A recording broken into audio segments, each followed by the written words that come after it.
Welcome to this week's edition of Leading with Confidence. My name is Confidence Sileme and I'm your host. This program is proudly powered by the William Sileme Foundation, and the foundation's mission is enabling education in Africa.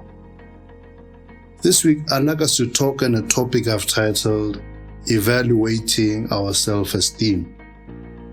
How do you know whether you have challenges pertaining to self-esteem? I believe it's fair to say that most of us, if not all of us, have had at various times challenges in the area of self-esteem. There are times where we felt less than equal to a certain task or questioned whether we're ready to enter into certain dimensions or capable of achieving certain feats. These are all issues that come with the human experience. The most important thing is to overcome all these negative feelings of self-doubt and not let them stand between us and what we are created to do.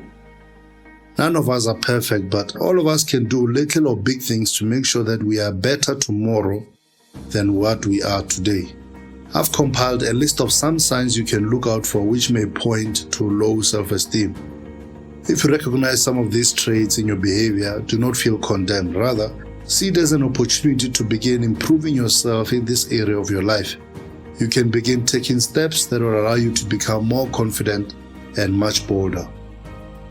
Number 1, neediness and clinginess. When you have low self-esteem, you can become quite needy and clingy, constantly wanting the attention or presence of others to the extent where it becomes quite unhealthy. This neediness and clinginess is based on insecurity, and it is also characterized by constantly requiring and seeking validation and approval from other people. This behavior can end up repelling the very people you are seeking to get close to or to connect with. When you have a healthy, positive self-esteem, you will not have this unhealthy neediness and clinginess where you constantly feel like you can't be anybody or do anything without them. It's easy for people who are needy and clingy to be taken advantage of or mistreated because they are often willing to put up with things they shouldn't be putting up with. They put up with maltreatment just so that they can be in the presence of that person. In our modern social media era, the need for your post to be liked and commented on can also allude to low self-esteem. Do you get sad and depressed if no one, or perhaps only 1 or 2 people, respond to what you posted on social media? That speaks to a need for others to affirm you in order for you to feel good about yourself, and that can become quite dangerous and destructive. You get people saying outrageous things just to grab attention and get comments.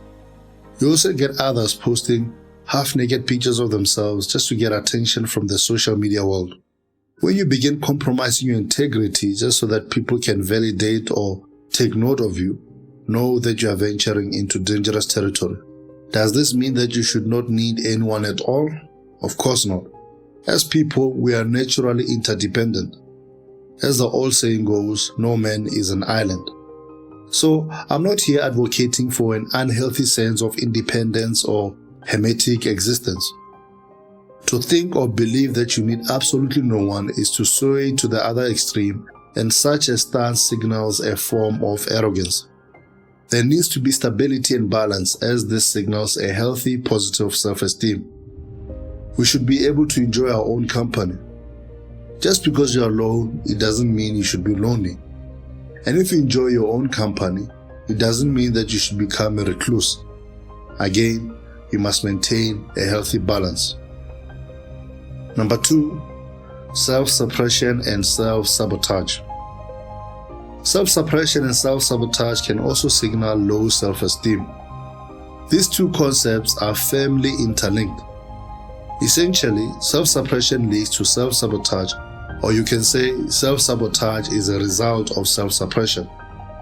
Self-sabotage is when you get in the way of your own success and progress, either through your behavior, your thoughts, or your words. Sometimes it's unintentional and sometimes it is intentional. To understand the concept of self-suppression a little more, let's look at the word suppress. To suppress means to clamp down on, to hold down or limit someone or something. It can also mean to overpower, belittle or demean. Suppression is usually done by one party inflicting it on another.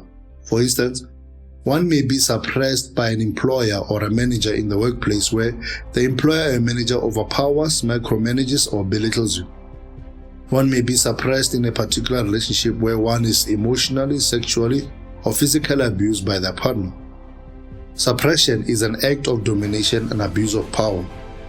In self-suppression, an individual takes the power they have and they use it against themselves. Some talk badly to and about themselves, saying all kinds of abusive things to themselves. They abuse their bodies with harmful substances or with food. They abuse their minds with harmful, unhealthy content. They undermine and suffocate their own potential. Self-suppression is even more dangerous than the suppression that others may inflict upon you. It's easier to fight the suppression by others on you than it is to fight the suppression by you on yourself. The worst enemy is indeed the enemy within. I'm reminded of that age-old African proverb that says, "If there is no enemy within, the enemy outside can do us no harm." Close quote. If you find yourself constantly suppressing yourself either through negative thoughts, negative self-talk, negative self-defeating habits, or other self-suppressing means, then you may be suffering from low self-esteem. Self-suppression includes the suppressing of your own voice and opinions. You are fearful and not confident enough to voice out an idea or say what you're thinking. This typically happens in group situations such as meetings in the workplace, gatherings with friends and family, and so forth. Yes, there are people who are introverted and naturally quiet, but when it goes to an extreme level where it hinders your progress, then it's a self-esteem issue that must be confronted and dealt with. When you self-suppress, you self-sabotage. Well, we've come to the end of this week's episode of Leading with Confidence. Do tune in again next time. Cheers.